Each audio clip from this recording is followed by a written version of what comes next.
एक बार फिर से स्वागत है आप सभी का मेरे YouTube चैनल में।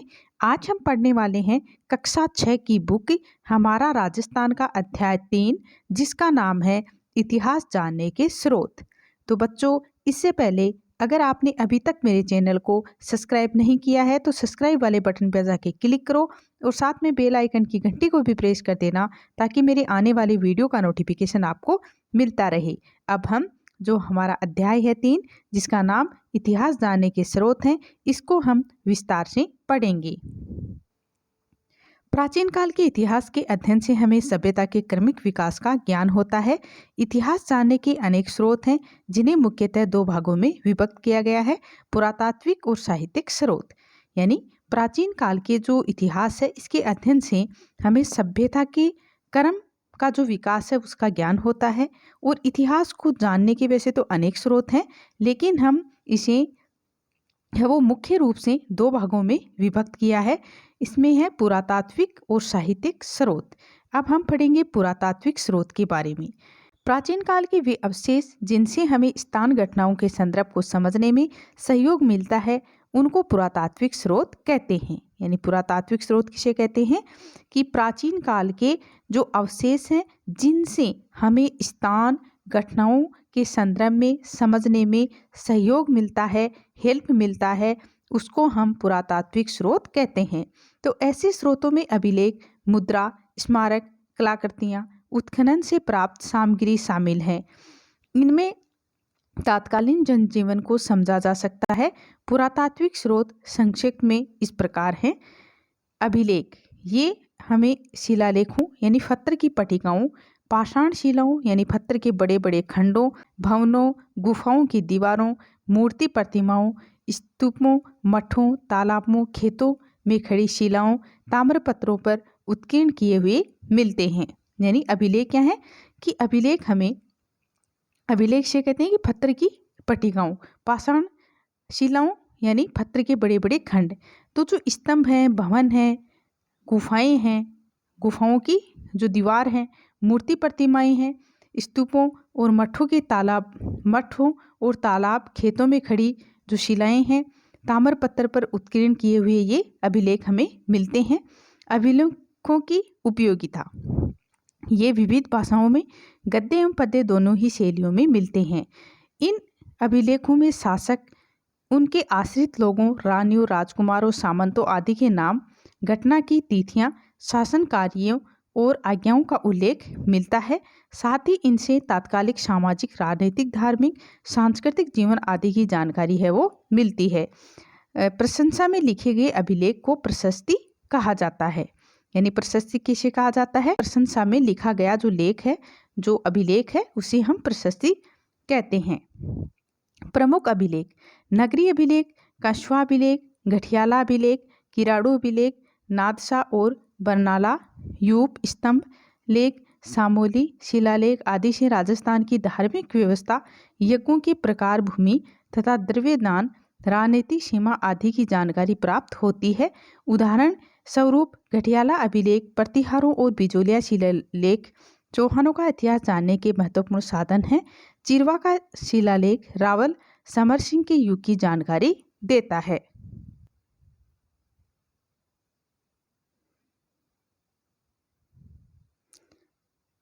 अब है स्मारक। स्मारक, राजस्थान के विभिन्न स्मारकों में दुर्ग प्रमुख है। इसमें चित्तौड़, जालोर, गागरोन, रणथंभौर, आमेर, मेहरानगढ़, तारागढ़, कुंभलगढ़ आदि दुर्ग हैं वो महत्वपूर्ण है। इनके अलावा भवन, राजप्रसाद, महल, सार्वजनिक भवन, स्नानागार, जनसाधारण के घर, विहार, मठ, चैत्य, स्तूप, मंदिर, समाधि, बावड़ी, कूप आदि भी स्मारक हैं।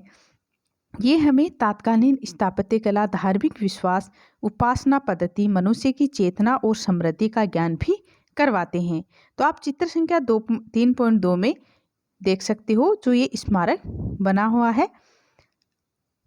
तो इसमें जो प्रमुख दुर्ग हैं, जो प्रमुख स्मारकों में जो दुर्ग हैं वो कौन कौन से हैं? एक तो चित्तौड़, जालोर, गागरोन, रणथंभौर, आमेर, मेहरानगढ़, तारागढ़, कुंभलगढ़ आदि दुर्ग हैं वो महत्वपूर्ण हैं। मुद्राएं, मुद्राओं अथवा सिक्कों, छापों या प्रतीकों से किसी भी काल विशेष की राजनीतिक, धार्मिक, आर्थिक स्थिति का पता लगता है। मुद्राओं पर अंकित चिन्ह, भाषा, लिपि, सन, संवत, नाम सहित धातु की शुद्धता, नापतोल आदि से हमें उस समय की समृद्धि आदि का ज्ञान होता है। सिक्के व राज्य शासक की शक्ति से सूचक भी हैं। आहड़, रेड, बेराट, रंगमहल, सांबर, सुखाड़िया के उत्खनन से प्राप्त सिक्के और मुद्राओं से क्षत्रपों, मालव, चौहान, गोहिल आदि वंशों के काल के राज्य शासन, अधिकार, सीमा के बारे में जानकारी उपलब्ध होती है। गतिविधि यानी शिक्षक विद्यार्थी से विभिन्न प्रकार के सिक्कों को एकत्रित करने का कार्य करवाएं। बर्तन और कलाकृतियाँ, उत्खनन से हमें तात्कालिक बर्तन आदि कलाकृतियाँ प्राप्त हुई हैं।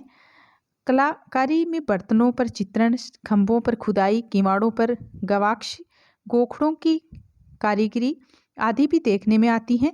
हमें ऐसे बर्तन भी प्राप्त होते हैं जिनकी बनावट, पॉलिश, रंग आदि उस काल की उत्कृष्ट कला को दर्शाते हैं। राजस्थान के अनेक स्थानों से उत्खनन में प्राप्त मर्दभांड, प्याले, रकाबिया, धूप पात्र, दीपक आदि से हम पूर्वजों के कला कौशल को सहज ही समझ सकते हैं।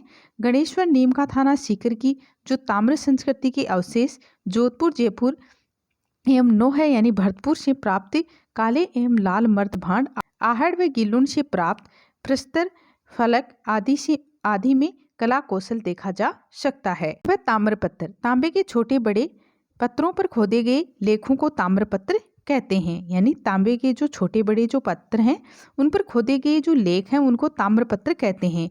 दान पुण्य से संबंधित होने उन्हें दान पात्र भी कहा जाता है। इनमें से हमें शासक काल, भाषा, पूर्व, धर्म, भूमि के प्रकार, नापतोल, दान के प्रकार आदि का पता है वो चलता है।